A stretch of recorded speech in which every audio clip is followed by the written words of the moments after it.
எதுக்காக இப்ப நீ கதவை சாத்துன?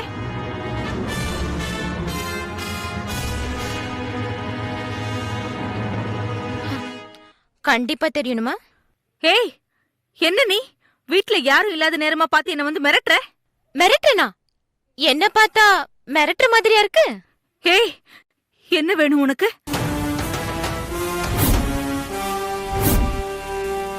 உன்னோட உயிர். உன் உயிர் நான் சொன்னா அந்த உயிரை காப்பாத்திக்க நீ என்ன தருவ? ஏய், இங்க பாரு, வேண்டாம், என்ன விட்டுடு. நான் இன்னும் ஒரு ஆயுதத்தை கூட எடுக்கல, அதுக்குள்ள இப்படி பயப்படுற? ஆயுதமே இல்லாம வந்ததுனால நான் வேஸ்ட் கேண்டிடேட் நினைச்சிடாத. எனக்கு வர்மம் கலை கூட எல்லாம் தெரியும். ட்ரை பண்ணட்டுமா? ஏய், என்ன ஒண்ணும் பண்ணிடாத. உனக்கு என்ன வேணுமோ கேளு, நான் தரேன். எவ்வளவு தருவ? என்கிட்ட ஒரு 5 லட்சம் ரூபாய் இருக்கு. அத வேணா நான் உனக்கு தந்துட்டுமா? பரவாயில்லையே. 2004ல ஒரு பிரைவேட் கிளினிக்ல 9% ஷேர்ல பார்ட்னர்ஷிப்ல ஒரு டியூட்டி டாக்டரா லைஃப் ஆரம்பிச்ச நீ 2010ல அதே கிளினிக்க வாங்குற அளவுக்கு வளர்ந்திருக்க. அவ்வளவு சாமர்த்தியக்காரியான உன் உயிருக்கு விலை வெறும் ஜஸ்ட் 5 lakhs தானா? இல்ல, அதுக்கு மேல என்கிட்ட பணம் இல்ல. ஓகே, அப்போ ஒண்ணு பண்ணுவோம். மேகா கர்ப்பவதின்னு அவன் புருஷன் கிட்ட போய் சொல்றதுக்கு நீ யார்கிட்ட 25 லட்சம் ரூபாய் வாங்கினியோ அவன் கிட்ட திருப்பி கொடு.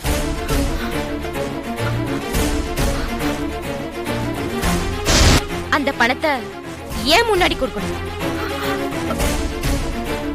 ஏன்னா அந்த ஆளு யாருன்னு நான் பார்க்கணும். இல்ல, இல்லவே இல்ல. அப்படி நான் யார்கிட்டயுமே பணமே வாங்கல. அப்பனா வேற வழியே இல்ல. எனக்கு ஒரு போஸ்ட் கொடுக்கணும். போஸா? ஆமா, எங்க ஆட்கள் கிட்ட உன் கணவரும் இதே மாதிரி தான் புலம்பிட்டு இருக்காரு. நான் சொல்ற மாதிரி ஒரு கெட்டப்ல ஒரு போஸ கொடுத்தேன்னா நான் உன்னை விட்டுறேன். என்ன கெட்டப்? விதவ கெட்டப்.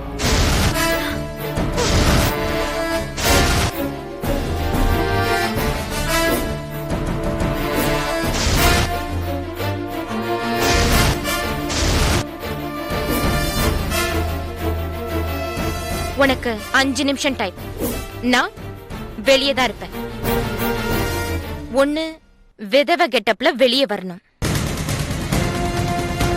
இல்ல மேகா கர்ப்பம்னு சொல்லி உனக்கு பணம் கொடுத்த ஆளை காட்டி கொடுக்கிற முடிவோட வெளியே வரணும். 2ல 1 நீயே டிசைட் பண்ணிக்கோ. என்ன? ஓகே, வா.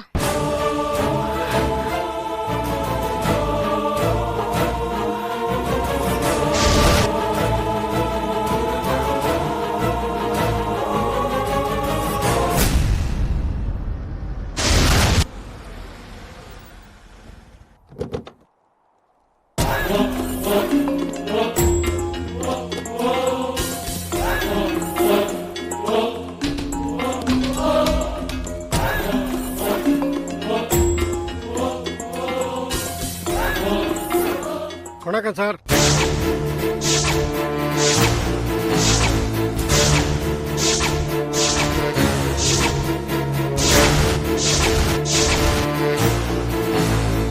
கமிஷனரியா, வாங்கிக்கங்க வாங்கிக்கங்க. வேணாம் சார். தம்பி, நீங்களும் வாங்கிக்கங்க. வேண்டாம் சார், நான் கூல் ட்ரிங்க்ஸ்லாம் குடிக்க மாட்டேன். சோ, யாருனே தெரியாத ஒரு பொண்ணு தனியா வந்து ஒரு கிழவனோட சேர்ந்து போலீஸ்காரன் வீட்லயே புகுந்து 15 லட்சம் அடிச்சுட்டு போயிட்டாங்கிற. அடுத்ததா கமிஷனர் பொண்ணை கடத்த வச்சு 15 லட்சம் ரூபாய அநாத ஆசிரமத்துக்கு கொடுக்க வச்சுட்டா. இல்ல கமிஷனர், ஏசிபி கிட்ட என்ன சொன்னீங்க?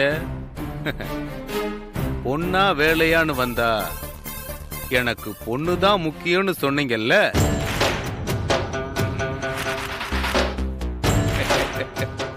அந்த தைரியத்துல தான் புண்ணிய கோடிய பத்தி எல்லா விஷயமும் தெரிஞ்ச நீ அப்ரூவரா மாறிடுன்னு உன் பொண்ணை வச்சுக்கிட்டு என்ன மிரட்டுற இல்லையா?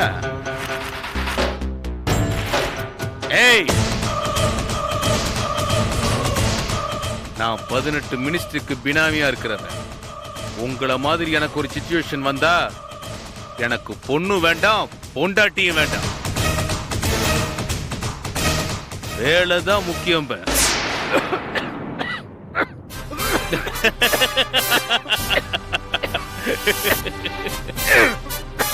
என்ன தொண்டையெல்லாம் எரியுதா? எரியும் எரியும் எரியும். ஏன்னா நீ குடிச்ச கூல் ட்ரிங்க்ஸ்ல கொஞ்சோண்டு சைனைடு கலந்துருக்க. நிம்மதியா போய் சேர்ந்துரு. அதனாலதான் நான் குடிக்காம கீழே ஊத்திட்டேன். இத்தனை வருஷமா உங்ககிட்ட விசுவாசமா இருந்த எனக்கே நீ விசுவாசமா இல்லாத போது உனக்கே நான் விசுவாசமா இருக்கணும். அதனாலதான் எல்லா உண்மையும் சொல்லிடுறதுன்னு முடிவு பண்ணிட்டேன். நீ யாருக்கிட்ட அப்ரூவரா மாறினாலும் என்ன ஒன்னும் பண்ண முடியாது. என்னோட யூகம் சரியா இருந்ததுன்னா நான் அப்ரூவரா மாற போறதே உன் பொண்ணு கிட்ட தான். என்னது? ஏன் பொண்ணா? உன் பதவி ஆசைக்காக ஒரு குடும்பத்தையே உதறினியே, அந்த பொண்ணுதான். அவதான் உன்னை பழி வாங்கறதுக்கு என் உதவியை தேடுறான்னு எனக்கு தெரியும். For your kind information, அந்த பொண்ணு பேரு மேகா. கமிஷனர், நான் அவளை ஏற்கனவே ஸ்டவ் வெடிக்க வச்சு கொன்னுட்டேன்.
If you enjoyed this video, kindly like, share, comment, and for further our interesting videos, subscribe our channel below.